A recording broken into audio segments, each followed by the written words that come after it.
Lions club of Surat Khatodara sponsor rewire your બ્રેઇનના વિષય ઉપર સેમિનાર યોજાયો.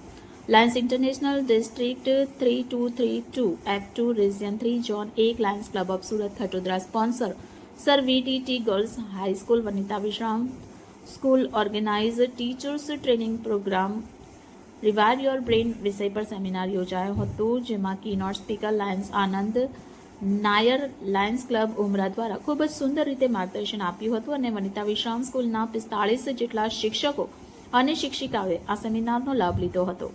આ ટીચર્સ ટ્રેનિંગ પ્રોગ્રામમાં લાયન્સ ક્લબ ઓફ સુરત ખટોદરાના president lion Praveen Patel, secretary lion Bharat Kachiwala, past president lion Naresh Prajapati, past president lion Jignesh Surti અને લાયન ભરત માંડવીવાળા હાજર રહ્યા હતા. લાયન પ્રેસિડેન્ટ પ્રવીણભાઈ પટેલ આજે વનિતા વિશ્રામમાં એક સેમિનાર સ્કૂલ ટીચરો રાખવામાં આવેલો છે.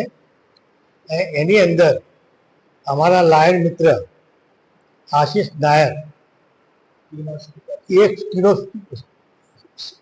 પેલા સ્પીકર છે અને એ લેક્ચર તરીકે આપી અને બધાને એમના વિશે માહિતગાર કરે છે અને એ એમના વિશે એમને શું અનુભવ થયા એ આ ટીચરોને એમના માધ્યમથી એમને બતાવે છે.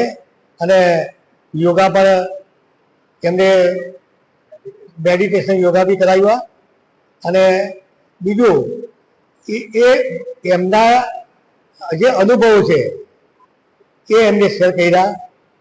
એમને એક વાર્તાલાપ કર્યો કે ભાઈ માણસને ઘણા વાર એવું હોય છે, ઘણી તકલીફો આવતી હોય છે કે એની અંદર તકલીફોમાં એવું હોય છે કે આપણે વિચારીએ કે ચલો હવે તકલીફ આપણી સોલ્વ થઈ ગઈ, પણ એમાં બી બીજી કોઈ તકલીફ આવી ઊભી થઈ જાય.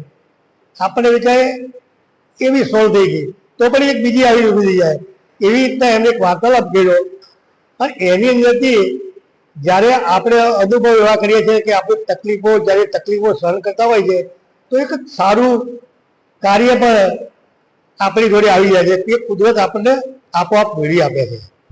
એટલે એમનો આ સેમિનાર છે, એમને જે બધાને માહિતગાર કર્યા અને સ્કૂલ ટીચરોએ જે એમને મગ્ધમુગ્ધ થઈ ગયા સાંભળીને પેલા કે એમને જ્યારે કંઈ પણ વાત એ કરવા માગે ને તો બધા શાંતિથી સાંભળતા હતા.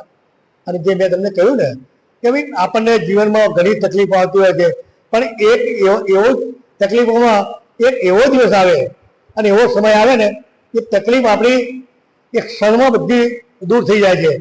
એ ક્યારે કે આપણે ભગવાન સાથે જોડાયેલા હોય અને આપણું પોતે આપણી નિયત સારી હોય તો એ આપોઆપ આપણને મળતું હોય છે.